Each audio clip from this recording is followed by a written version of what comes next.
Ever since Glitch released the first episode of the Amazing Digital Circus, mannequins have made up a fair share of the characters in most scenes.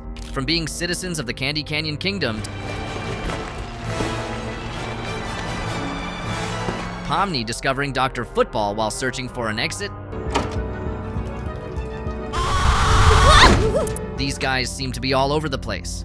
At first, we thought they were just random fillers used by Gooseworx to save time, but after digging around a bit, we uncovered a shocking revelation about these unassuming creatures. While most people never thought about these unassuming mannequins, our search brought us face to face with some truths all fans of the show need to know about. Why use mannequins? Most people might not know where to start for a project like this, but it's a good thing we have been following Glitch Productions and Gooseworx for quite some time.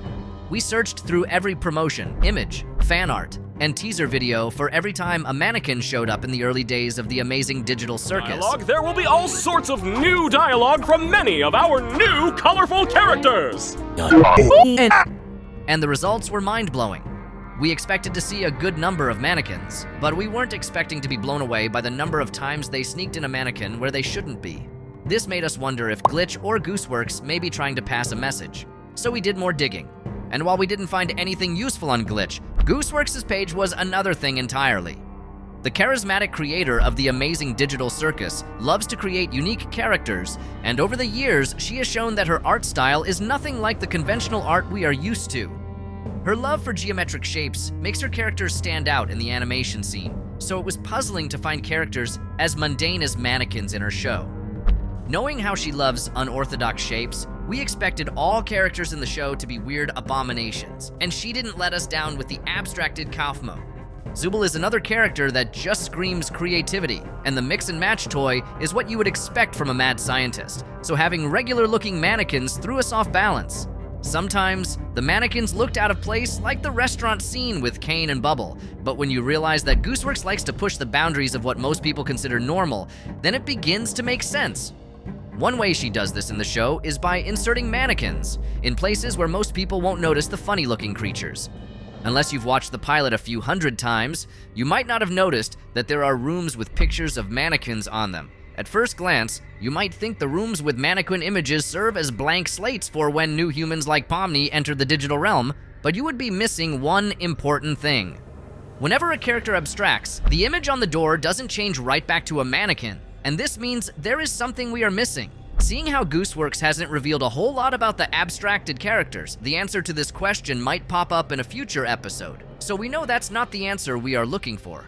With that dead end, most people would have given up, but we aren't most people, so we kept on searching until we found a second reason why mannequins were so important, and it's not what you think. The second use of mannequins we uncovered has to do with Gooseworx wanting to balance the characters in the Amazing Digital Circus. This means mannequins serve as a buffer for all the weird and crazy things that happen in the circus. So, for every insane thing you have witnessed in the show, the mannequins play a subtle role in making things a lot less crazy. It may not make sense at first, but when you compare the familiar-looking mannequins to characters like abstracted Kaufmo or Kane, you begin to see reason with the show's creator. If you thought the mannequins were just there to make things seem normal, then we'd like to introduce you to a mannequin named Dr. Football. Dr. Football is the mannequin that scares Pomni away with a huge angry face when she opens the wrong door. The scene reminds us of an iconic clip from Courage the Cowardly Dog, where Courage opens a random door and discovers a girl playing a violin who scares the daylight out of him. Link to the scene of Courage the Cowardly Dog scene. Unlike most mannequins in the circus, Dr. Football appears to have a personality of his own, and from the looks of it, he isn't comfortable exposing himself to people he doesn't know. Pomni might need to brush up on her etiquette because everyone knows you don't open the door on someone taking a bath. So Dr. Football might not be so grumpy if Pomni didn't surprise him. With a name like Dr. Football, you would expect the mannequin to be a doctor that has something to do with football, but you would be so wrong. As it turns out, Dr. Football is just a funny name Gooseworx picked for the character even though he is not a doctor and has nothing to do with football. Link to where she talks about Dr. Football. According to Gooseworx, she had always wanted to include a character named Dr. Football in one of her shows, and the perfect spot came up in the Amazing Digital Circus, and she took it.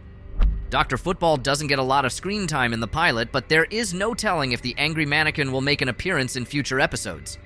The one thing we are sure about the character is that he is proof that mannequins aren't just mindless add-ons for the sake of the character count. We don't need to be animators to know how hard it can be to design and animate characters for a show. You won't be wrong to say animators love mannequins because they are easy to animate. However, you can't deny that the show utilizes mannequins so much that there has to be another reason for their existence, and this is why Dr. Football being unique is a clue. If you want to know what it feels like to be part of a crazy community that loves discovering new details about the Amazing Digital Circus, you have to subscribe to the channel and smack that notification button to stay one step ahead. Despite being a strange little fella, Dr. Football isn't the only mannequin with a personality, as the second episode of the show revealed. We were shocked to discover that the citizens of Candy Canyon Kingdom were all mannequins, and they went out of their way to give Pomni and a gang a warm welcome on their way to the palace. The most intriguing thing about these mannequins is the fact that they come in different colors. Unlike the plain white mannequins we saw in the pilot, these mannequins were also very lively to the point where the purple mannequin caused Gangle to break her comedy mask. Just when we thought we were finally going to spend some time with Happy Gangle, an unknown mannequin had to ruin everyone's fun. It's a good thing we were totally rewarded with the road rage scene, or we might have some issues to iron out with the mannequin. Moving on, the mannequins in Candy Canyon are also different from the ones we see in the circus because they believe Caine is their god. The mannequin found in Candy Canyon seems to worship Caine like Princess Lulalalu, unlike their counterparts who don't even notice Caine. One explanation for this is that the mannequins in the Candy Canyon Kingdom were made specifically to be citizens because their minds are easily erased. When Gummigoo and Pomni go underneath the map, we see spare NPCs, but we don't see mannequins because there is no need for them. Putting everything we have learned about the mannequin, we came to a conclusion that might sound crazy to others, but the show's creators left us no choice by having them all over the place. Our working theory on mannequins is that they are Caine's foot soldiers who work to keep the circus working non-stop. It would explain why they are all over the place and why some worship him as a god. Caine might be the most powerful AI in the circus, but that doesn't mean he doesn't need help doing mundane things. So it would make sense for the ringmaster to create thousands of slaves to do his bidding. Special mannequins like Dr. Football don't behave like the ones we say in the restaurant, so we believe Caine made some with a bit of personality. With the way the mannequins in Candy Canyon reacted to Gangle, we also believe they are different, even though they might not be as special as Dr. Football. We would like to imagine a situation where Caine will be forced to use the mannequins to protect the humans from an abstracted character like Kaufmo. Theories aside, we can tell that mannequins play unique roles in the show as oblivious NPCs and plot devices, but that might not be all the show uses them for. Seeing how they make an appearance in both episodes, we have to assume they will keep appearing till the season finale. While we might not know everything about these mysterious creatures, we know that they play an important role in the functioning of the circus. Like most things with the Amazing Digital Circus, we need more information to put all the pieces together, and that means waiting for future episodes. Understanding the role mannequins play in the circus should help uncover more secrets Caine doesn't want us to know. And if you can't wait for more episodes, we have other videos you might want to check out, so head over to our channel. If you really want to fortify your mind and be a true master of the circus, like Kinger, you might want to follow our channel. Trust me, there is no way you can get out of the simulation alone.